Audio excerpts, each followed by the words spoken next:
Hello friends, कैसे हैं आप लोग। आज एक नया टॉपिक लेकर के आए हैं जो न्यूज़ में बहुत तेज़ी से इस समय चल रहा है।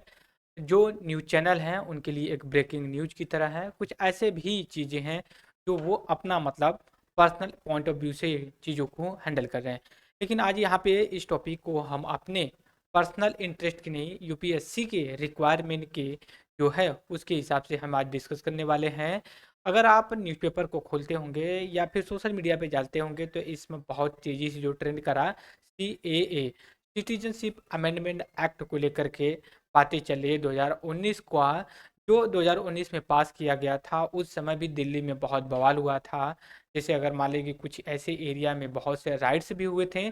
और दूसरी तरफ ये जो एक्ट है 1950 का, जो एक्ट 51 का जो सिटीजनशिप एक्ट है उसको अमेंडमेंट कर रहा है।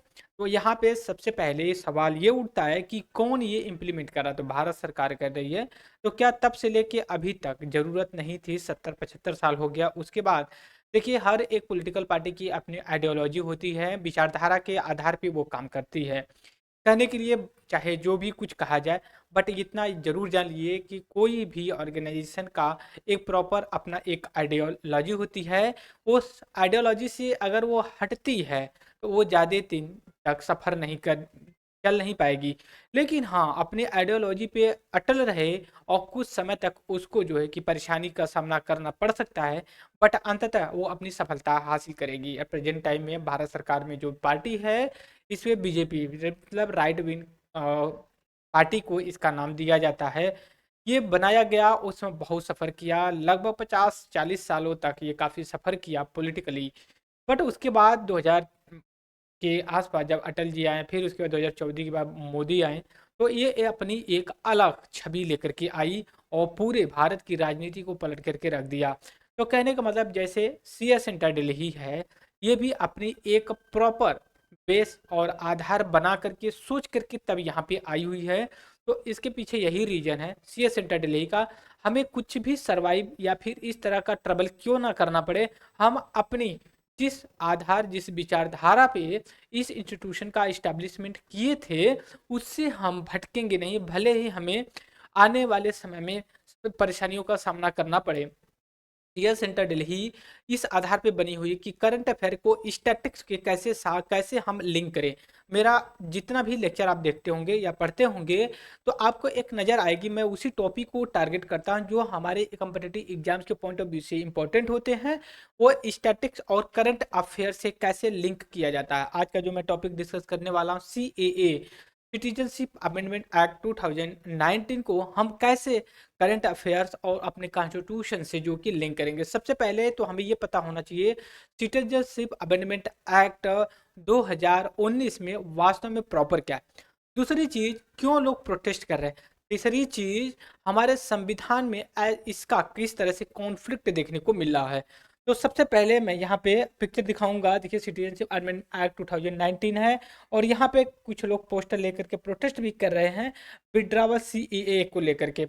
मैं कहानी आपको बताने की अगर कोशिश करूं दोस्तों, तो सबसे पहले देखिए जो सी ए एक्ट है, ठीक है, 2019, ये कुछ कंट्रोवर्शियल है। कंट्रोवर्शियल इस आधार पे है जो कॉन्स्टिट्यूशन ऑफ इंडिया है, भारत का संविधान, ठीक है, भारत का जो संविधान है, ठीक है, इसमें जो आर्टिकल 14 है जो हमारा फंडामेंटल राइट की बात करता है। हमें पता फंडामेंटल राइट आर्टिकल 12 से लेकर के 35 और पार्ट आपका पार्ट 3 में जो है कि मेंशन किया गया है।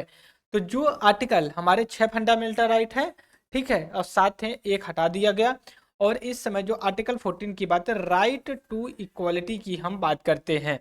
मतलब आर्टिकल 14 से लेकर के 18 तक का राइट टू इक्वालिटी की बात करते हैं, सबको एक समान हम की ट्रीटमेंट करेंगे। लेकिन जो आर्टिकल 14 है ये कहता है equality, equality before before law, कह रहा है कि कानून के समक्ष सभी लोग समान हैं, हम उसको डिस्क्रिमिनेट नहीं करेंगे। बात समझिए, कह रहा है कि हम कानून के समक्ष सभी लोग समान हैं, हम इसको डिस्क्रिमिनेशन नहीं करने देंगे। बिल्कुल सही है। चाहे वो हिंदू हो, मुस्लिम हो, पारसी हो, सिख हो या बौद्ध हो, ठीक है, हम इनको एक कानून के वन लॉ के अंदर ही इनको ट्रीट करेंगे। ऐसा नहीं है कि हिंदू के लिए अलग, मुस्लिम के लिए अलग, पारसी के लिए अलग, सिख के लिए अलग, बौद्ध के लिए अलग। ऐसा प्रोविजन या कॉन्सेप्ट हमारे संविधान में नहीं दिया गया है, हम इसको डिस्क्रिमिनेशन नहीं कर सकते।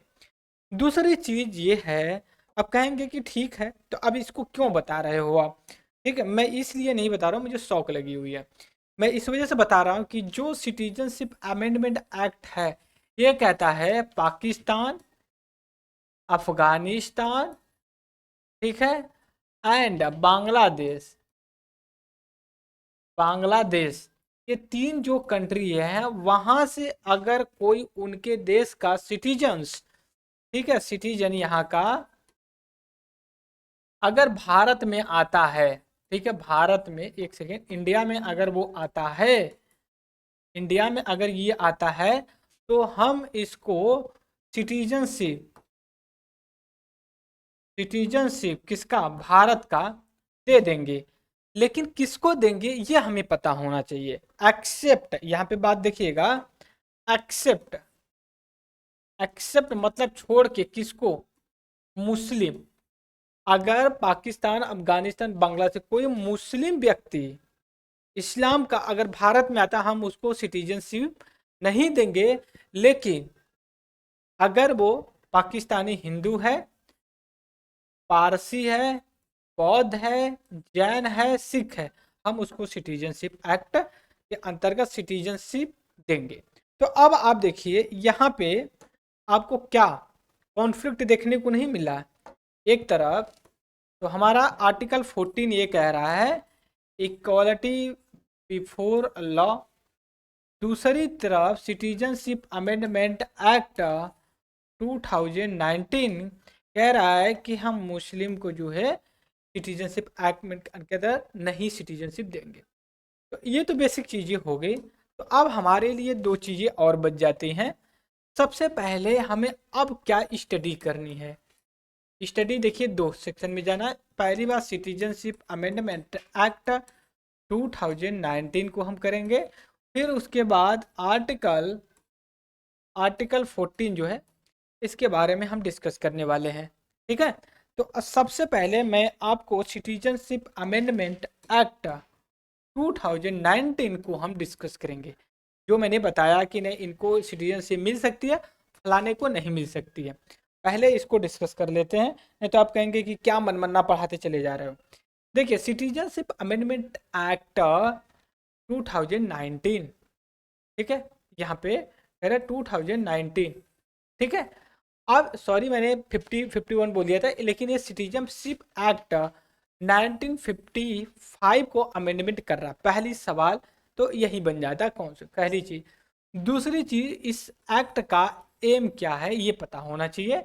इस एक्ट का, एक सेकेंड, जो एम है दोस्तों देखिए कह रहा है हिंदू, मुस्लिम, बौद्ध, जैन, पारसी, क्रिश्चियन अगर वो इलीगली माइग्रेट करके फ्रॉम अफगानिस्तान, बांग्लादेश, पाकिस्तान से आते हैं तो वो एलिजिबल होंगे किसके लिए, सिटीजनशिप के लिए। इलीगली भाग के चले जाते बिना पासपोर्ट वीजा के, ठीक है। यहाँ पहली चीज। अदर वर्ड में अगर हम बात करें, क्या इसमें, अच्छा ठीक है मैंने देखा नहीं होगा, ठीक है। तो अब दूसरी चीज है अदर वर्ड, जैसे अदनान स्वामी का नाम सुना होगा, एक बहुत अच्छा गाना, वो सिंगर हैं, उनको इंडिया का सिटीजनशिप मिला है, अदनान स्वामी को, ठीक है। तो ये अदर वर्ड में अगर देखा जाए तो facilitate intention, facilitate prosecuted individual from India Geneva. अब ये देखिए इसमें जस्टिफाई कैसे किया। अब इस स्टेटमेंट को जस्टिफाई इस लाइन से किया जा रहा है कि देखिए अगर आप इस वाली लाइन को पढ़ेंगे, aim to make Hindu, Sikh, Buddhism, Buddhist, Jain, Parsi, Christian illegal migrate from the Bangladesh, Afghanistan, Pakistan eligible for the Indian citizenship act. अगर आप इस स्टेटमेंट को पढ़ते हैं तो आपको लगेगा कि या तो भेदभाव है, कहे मुस्लिम को नहीं दे रहे। अब इसमें थोड़ा सा और जस्टिफाई करने की कोशिश कर रहे हैं। पहले स्टेटमेंट कह रहे हैं कि अदर वर्ड में कि जो मुस्लिम के अलावा वहां से इलीगल भाग करके आते हैं वो प्रोसिक्यूटेड हो सकते हैं। प्रोसिक्यूटेड का मतलब हिंदू मुस्लिम, हिंदू पाकिस्तान में प्रताड़ित हो रहे हैं, हिंदू या जैन बौद्ध सिख पारसी क्रिश्चियन अफगानिस्तान पाकिस्तान बांग्लादेश में उनको हरास किया जा रहा हो, वो भाग क्या रहे हैं भारत में, तो भारत की जिम्मेदारी है कि भारत के उसको सिटीजनशिप मिले। थोड़ा सा मेरा यहाँ पे अपना पर्सनल ओपिनियन आ रहा है, आप हो सकते हो कि उस पर सहमत ना हो, अग्री ना करें। जैसे मैं अगर बात करूं कि आप कह रहे हैं कि वहां से वो भाग करके आ रहे हैं, आपको कैसे पता है कि उनका प्रोसिक्यूशन हो रहा है, पहली चीज। दूसरी चीज ये भी तो हो सकता है ना कि वहां से वो भाग करके आ रहे हो, ठीक है, लेकिन वहां पे प्रोसिक्यूशन की वजह उनका ये भी तो आर्थिक स्थिति ना सही हो, ठीक है, तो इस वजह से भी भाग सकते हैं। दूसरी चीज ये है कितने लोगों को आप जो है कि यहाँ पे मतलब इकट्ठा करेंगे। आप कहते हो कि बौद्ध जैन ये जो कि हिंदू हिंदू के ही सब ब्रांच हैं, बिल्कुल, ये क्रिश्चियन तो नहीं है ना, क्रिश्चियन तो खुद ही उत्पात मचा रखे हैं। दूसरी चीज पारसी भी नहीं है भारत के। ऐसा कहा जाता है, मैंने कहीं पढ़ा नहीं सुना है, एक पारसी आता है गुजरात के कोस्ट पे और वहाँ के राजा से कहता है हमें भी यहाँ रहने के लिए जगह दे दीजिए। तो वहाँ के जो राजा होते हैं कटोरे में भरे दूध को दिखाते हैं, तो वो जो पारसी होता है उसमें एक चीनी का टुकड़ा डाल देता है। अब देखिए चीनी का टुकड़ा दूध के कटोरे में डाल देना नॉर्मल सा, कुछ लोग कहेंगे दूध मीठा नहीं रहा होगा, डाल दिए मीठा होगा पी लेंगे, नहीं। जो राजा दिखाते हैं कटोरा दूध से भरा हुआ, वो कहते हैं कि ये कटोरा भारत है, जो दूध है उसमें वो सिटीजन्स हैं और यहाँ पे जगह नहीं है, हम आपको कैसे जो कि यहाँ पे जगह दे दे। तो जो पारसी होता है वो जो चीनी का टुकड़ा डालता है वो का उसका ये कहना है कि हम भी इसी में घुल जाएंगे, हम जगह नहीं लेंगे, ठीक है। जिस तरह से दूध में जगह कटोरे में दूध के अलावा कोई और चीज़ की जगह नहीं है, दूसरा कोई डालेंगे तो गिर जाएगा, उसी तरह चीनी डालें नहीं दूध गिर रहा, वैसे हमें डालिए हम कुछ नहीं वो घुल जाएंगे। तो ये कहानी है। लेकिन क्रिश्चियन क्रिश्चियन ने भी जो ब्रिटिश थे उनको किए थे, तो कुल एक पॉलिटिकल इशू हो सकता है। तो इसमें यही कहा जाए जो प्रोसिक्यूटेड किए गए हैं अफगानिस्तान बांग्लादेश उनको के लिए।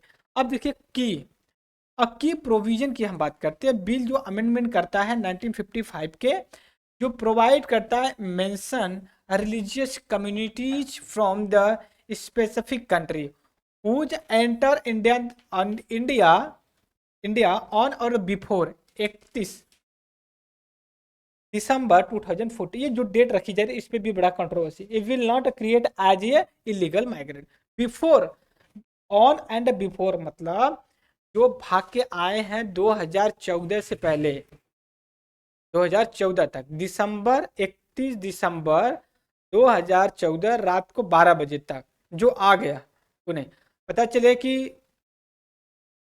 पिताजी इंडिया में एंटर कर गए, बेटे का हाथ बांग्लादेश में ही है, तो पता चला हाथ काट के मतलब बेटा उधर जाए और इधर आ जाए, तो सेकंड बदलने में समय थोड़ी लगता, ऑन एंड करके बनाए हैं।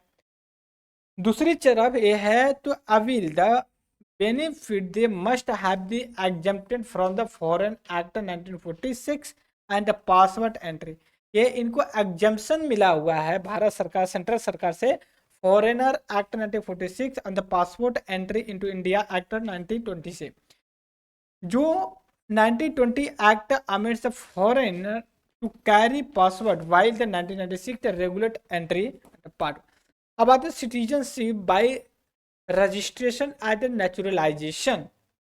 अब आपको सिटीजन रजिस्ट्रेशन के हिसाब से मिलेगा या नेचर के आधार पे मिलेगा, इस चीज़ को भी इमीडिएट इम्पैक्ट, ये तो बात हो गई। अब हम बात करेंगे किस चीज़ को लेके, आर्टिकल 14 की बात करेंगे। आर्टिकल 14 से अब हम कुछ चीज़ सीखेंगे। ये क्या करा, इक्वालिटी, एक सेकेंड थोड़ा सा मैं यहाँ पे अपनी पेन का पॉइंट्स, ठीक है। अब ये कह रहे हैं equality before law, equal equal protection of the law की बात करते हैं। आर्टिकल 14 कहता है, कह रहा है shall not be deny any person equality before law. अब देखिए एक तरफ तो कह रहा है कोई भी सिटीजन्स को हम डिस्क्रिमिनेट नहीं करेंगे लॉ के साथ, लेकिन यहाँ एक लॉ बना हुआ है सिटीजनशिप अमेंडमेंट एक्ट 2019, उसके आधार पे डिस्क्रिमिनेट किया जा रहा है बेसिस ऑफ द रिलीजियस। बात समझ गए। दूसरी बात, कॉन्सेप्ट जो था इक्वालिटी बिफोर लॉ का, कॉन्सेप्ट ये था, ये ब्रिटिश ओरिजिन है। क्या है? ब्रिटिश में हुआ था। ब्रिटिश जब कॉलोनी कर रखा था इंडिया को, ये सिस्टम लाया था, लेकिन डिस्क्रिमिनेट कर ही रहा था। ऐसा नहीं है कि अभी शुरू हो रहा है। ब्रिटिश जब थे वो भी करते थे, वाइट और ब्लैक के आधार पे, रिलीजियस के आधार पे, रीजन के हिसाब से, इकोनॉमिक कैपेसिटी के आधार पे। ठीक है, अब आते हैं first concept and noted absence of the any special privileges. जो इक्वलिटी बिफोर लॉ है ये कहता है कुछ कंडीशन है, क्या क्या प्रोविजन, ये कहता है स्पेशल प्रोविजन किसी को नहीं दिया जाएगा, कोई भी पर्सन हो। बट हमें पता है फंडामेंटल राइट, ठीक है, रीजनेबल रिस्ट्रिक्टेड है। जैसे स्पेशल प्रिविलेजेस का मतलब क्या? सरकारी कर्मचारी हैं तो फ्री में आवास मिला है, तो सरकारी कर्मचारी ने उनको तो थोड़ी मिल रहा है। दूसरी तरफ ही है, प्रेसिडेंट है, गवर्नर है, उनको जुडिशरी से कुछ जो है कि इम्यूनिटी मिली हुई है, उनके खिलाफ कुछ कार्रवाई नहीं की जाती जब वो आज ये office of governor and office of president में है। Equal sub sub section all person to ordinary law land administered by the ordinary law court. फिर no person above the law, कह रहा है चाहे गरीब हो चाहे अमीर हो, कोई भी कानून के ऊपर नहीं है। लेकिन प्रैक्टिकल में तो कुछ और ही होता है। गरीब चक्कर लगाते हट जाता है, कोर्ट में बंद हो गया तो बेल नहीं होती है। लेकिन विजय माल्या जैसे बड़े बड़े नीरव जो भी लोग थे भाग गए, आज तक पता नहीं चला। फिर उसके बाद सेकेंड कॉन्सेप्ट क्या था? अदर हैंड कहता इक्वल ट्रीटमेंट।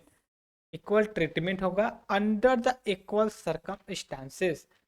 ऐसा नहीं है कि मोदी को नीरव मोदी को जेल में डाला गया तो उनके लिए एसी की व्यवस्था जेल में कर दी जाए, एक रिक्शे वाले चाय वाले को जेल में डाला जाए तो उसको बेड भी ना मिले। ठीक है, तो ऐसा ट्रीटमेंट नहीं किया जाए, सबको बराबर। लेकिन वो अलग बात है कि जब एक बार दिल्ली के शायद मिनिस्टर जैन करके थे, वो जो है कि जेल में बंद थे, कुछ पढ़ रहे थे, लेकिन कोई एक वहाँ पर व्यक्ति था कि तेल का मालिश कर रहा था, तो वीडियो वायरल हुई थी। तो उस समय वहाँ के दिल्ली का जो कि असेंबली का इलेक्शन भी होने वाला था। तो वो अलग बात है कि एक प्रैक्टिकल में कुछ और हो रहा है, कागज़ में कुछ और हो रहा है, उसमें हम नहीं जा रहे हैं। हम बस इतना बात करें कि जो यहाँ पे कानून बता रहा है उतना। Similar application to same law to all person. Similar application होना चाहिए, ऐसा नहीं है कि अंबानी के लिए अलग हो, ठीक है, नथुराम के लिए अलग हो, ऐसा नहीं होना चाहिए, सबके लिए इक्वल होना चाहिए। Should be treat a like without any discrimination. उनको ट्रीटमेंट किया जाएगा बिना ट्रीटमेंट। जैसे पुलिस स्टेशन में जयकांत सिकरे आ जाए, ठीक है, तो पता चले उसके लिए वीआईपी जो है कि चाय पकौड़ा जेल में रख दिया जाए, सिंघम दे दे। दूसरी पता चले कि नथु राम आ जाए, तो सिंघम जो है कि उनको कुर्सी चाय पकौड़ा तो छोड़िए, ज़मीन पे भी बैठने के लिए बोरी ना दे। तो ये लाइन यही कह रहा है। फिर उसके बाद the former is a negative concept, the latter the positive. अब इसके बाद सुप्रीम कोर्ट ने कुछ अपने जजमेंट इक्वल अनइक्वल के बारे में भी कुछ ट्रीटमेंट दिया है आर्टिकल 14 को लेकर के। रूल ऑफ लॉ कहते हैं कि कानून का जो है कि लॉ का जो कि नियम होगा, ऐसा नहीं किसी व्यक्ति का एक्सेप्शन। देखिए, जो इक्वालिटी की बात की जाती है, कुछ बेसिक चीज़ें हैं। दूसरी ये भी चीज़ है, rule of law the embodied article 14 is a basic features. देखिए, हमें पता है 19, एक सेकेंड अच्छे बढ़ा लेता हूँ, 1973 में केशवानंद भारती केस आया हुआ था। वहीं पे बेसिक स्ट्रक्चर आधारभूत संरचना का कॉन्सेप्ट आया। तो ये जो बात करते हैं रूल ऑफ लॉ, ठीक है, रूल ऑफ लॉ जो है ना, ये भी संविधान का बेसिक स्ट्रक्चर का ही पार्ट है। लेकिन जो कुछ एक्सेप्शन दिया गया है कि किसको अलग से ट्रीटमेंट किया जाएगा, जो प्रेसिडेंट होते हैं, जो गवर्नर हैं, उनको जो कि अलग से आर्टिकल 361 के अंतर्गत अलग तरीके से ट्रीटमेंट दिया जाएगा। अगर वो कार्य कर रहे हैं, ऑफिस में है, तो उनको ना सिविल क्रिमिनल केसेस नहीं चलाया जाएगा, ठीक है। लेकिन दूसरा कोई आदमी होगा, उठा के डाल देंगे, कोई उसमें सुनवाई नहीं होगा। फिर उसके बाद जो members, no member of the parliament shall be liable, जो हमारे लेजिस्लेचर होते हैं वो भी किसी कोर्ट और उसमें जो कि लाइएबल नहीं होंगे।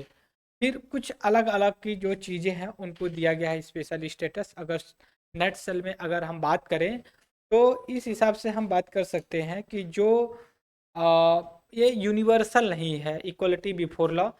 सम केसेस में इसमें कुछ लोगों को एक्सेप्शन के आधार पे कुछ छूटें दी जा सकती हैं, राइट।